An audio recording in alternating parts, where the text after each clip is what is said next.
हुर्रों के रूहानी पेशवा पीर पगाड़ा हफ्तम सैयद मर्दान शाह की सियासत कैसी थी?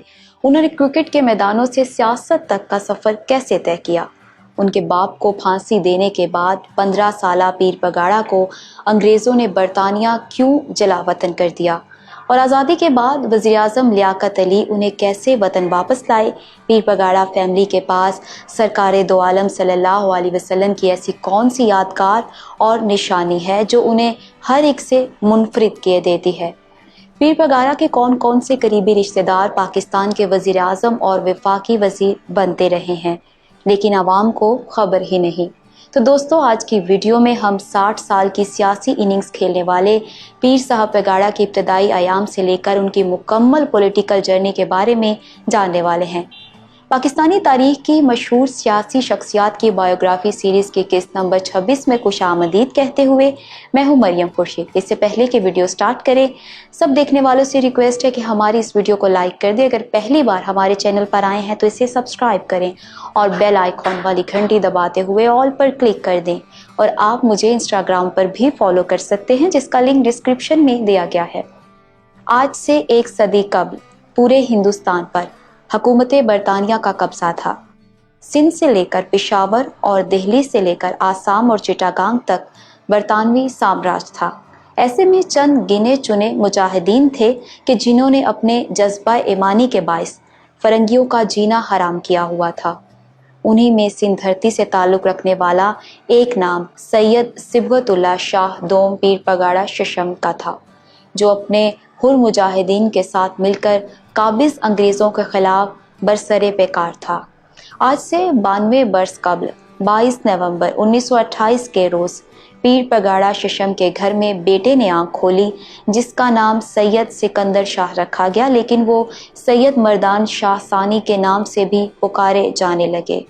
उन्होंने इब्तदाई तालीम पीर जोखोट सिंध से ही हासिल की। वो अभी 15 बरस के हुए थे कि अंग्रेज़ सरकार ने 20 मार्च 1943 में उनके वालिद को सेंट्रल जेल हैदराबाद में फांसी पर लटका दिया। याद रहे कि शहादत के वक्त पीर पगाड़ा शशम की उम्र सिर्फ 35 बरस थी।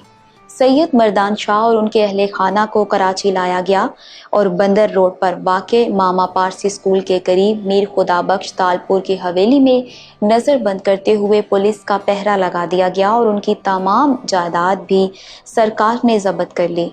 चंद साल बाद सैयद मर्दान शाह और उनके भाई को बरतानिया जलावतन कर दिया गया। लिवरपूल लंदन में सैयद मर्दान शाह को एक ऐसे स्कूल में एडमिशन दिलवाया गया जहां ताजे बरतानिया की मुखालफत करने वाले लोगों के बच्चों के ब्रेन वॉश के लिए खुसूसी तालीम दी जाती थी। यहाँ रहते हुए कलमा पढ़ने वाले सैयद मर्दान शाह को ज़बरदस्ती बाइबल और मसीहत की तालीम भी दी जाती रही। फिर जब पाकिस्तान बन गया तो मौलाना शब्बीर अहमद उस्मानी समेत कई रहनुमाओं ने वज़ीर-ए-आज़म लियाकत अली खान की तवज्जो इस जानिब मबसूल करवाई कि वो शहीद पीर पगाड़ा शशम के बच्चों की रिहाई के लिए हुकूमत बरतानिया से राबिता करें।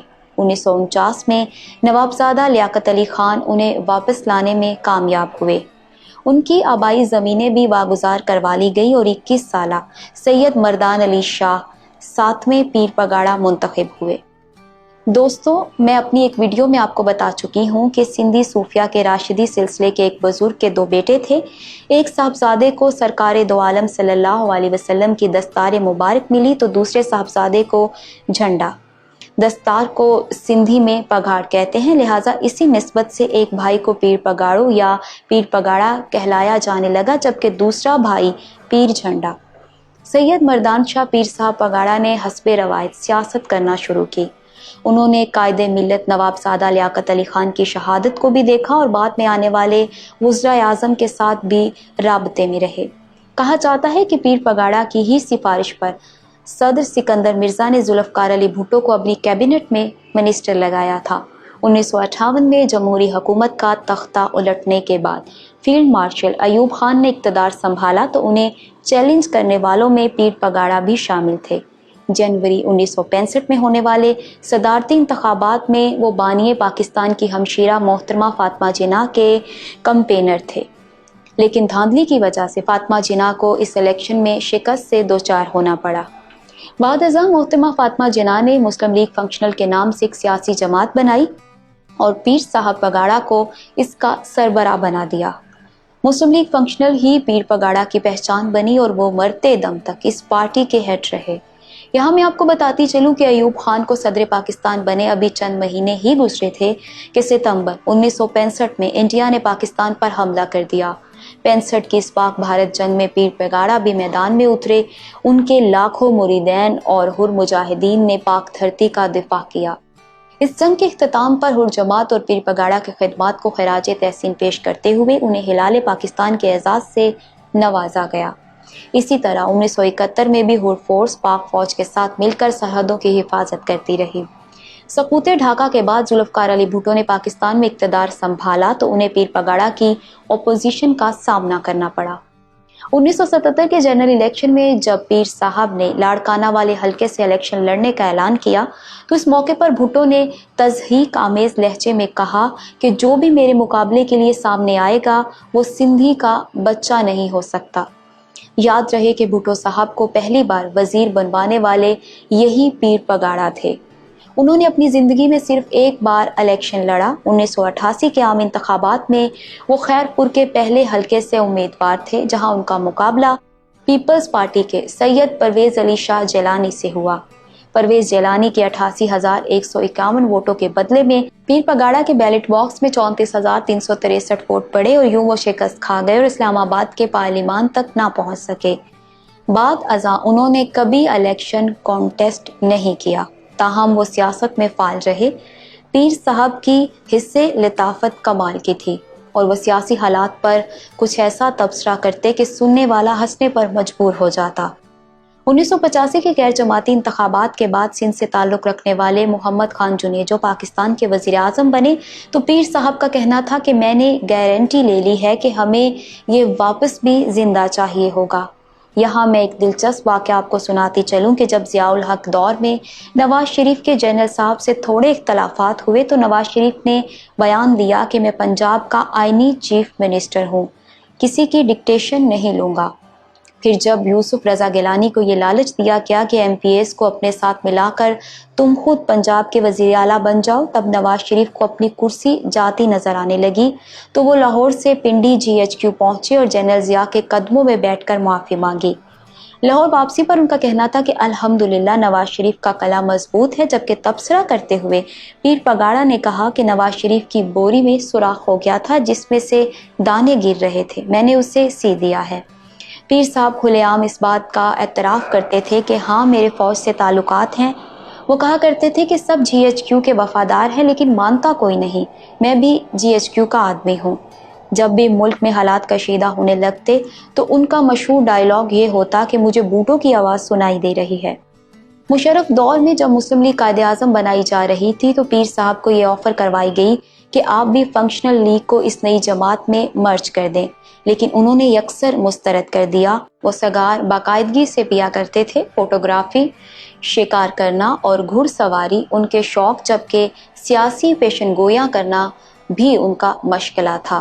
وہ اخبارات میں چھپنے والے اپنے کارٹونوں کو بہت پسند کرتے تھے اور ان کا باقاعدہ ریکارڈ بھی رکھتے تھے۔ کبھی کبھار تو وہ کارٹونسٹ کو اپنے گھر بلا کر انعام و اکرام سے بھی نوازتے تھے۔ وہ کھانے کے بھی بے حد شوقین تھے۔ ان کی فیورٹ سبزی کریلے تھی۔ ہری مرچ تو ان کے ہر نوالے کا حصہ ہوتی تھی۔ زندگی کے آخری ایام میں انہوں نے میکاؤ طوطا بھی پال رکھا تھا جس سے وہ ایک نجومی کا روپ لگتے تھے۔ وہ اپنی عمر کے آخری حصے میں شدید علیل تھے اور علاج کی غرض سے انگلینڈ میں تھے کہ 10 جنوری 2012 کے روز انتقال کر گئے۔ ان کے جسد خاکی کو پاکستان لایا گیا اور آبائی علاقے میں سپرد خاک کر دیا گیا۔ پیر پگاڑا کی نجی زندگی کو ڈسکس کریں تو انہوں نے 2 شادیاں کی۔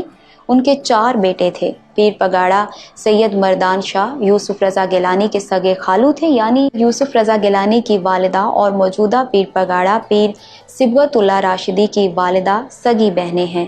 پیر صبغت اللہ راشدی کی بہن اس وقت آصف زرداری کے دستے راست اور سندھ اسمبلی کے اسپیکر آغا سراج درانی کی اہلیہ ہیں، جبکہ رحیم یار خان سے تعلق رکھنے والے سابق گورنر پنجاب مخدوم سید احمد محمود پیر پگاڑا سید مردان شاہ کے سگے بھانجے ہیں۔ مخدوم سید احمد محمود کے والد مخدوم زادہ سید حسن محمود جو پیر پگاڑا کے بہنوئی تھے، وہ ریاست بھاولپور کے وزیر اعلیٰ رہے۔ यहाँ दिलचस्प बात यह है कि पाकिस्तान तहरीक इंसाफ के सीनियर रहनुमा जहांगीर तरीन की बीवी पीर पगाड़ा की सगी भांजी हैं। मैं उम्मीद करती हूँ कि आज की वीडियो आपको पसंद आई होगी। अगर आप फारूक लगारी की बायोग्राफी जानना चाहते हैं तो यहाँ ऊपर क्लिक करें। जनरल नियाजी कौन था ये जानने के लिए यहाँ नीचे, और 15 अमीर तरीन पाकिस्तानियों को जानने के लिए इधर क्लिक करें। इलेक्शन बॉक्स लाजमी सब्सक्राइब कर लें और हमारी वीडियोस देखते रहें। अल्लाह हाफिज़ व नासिर।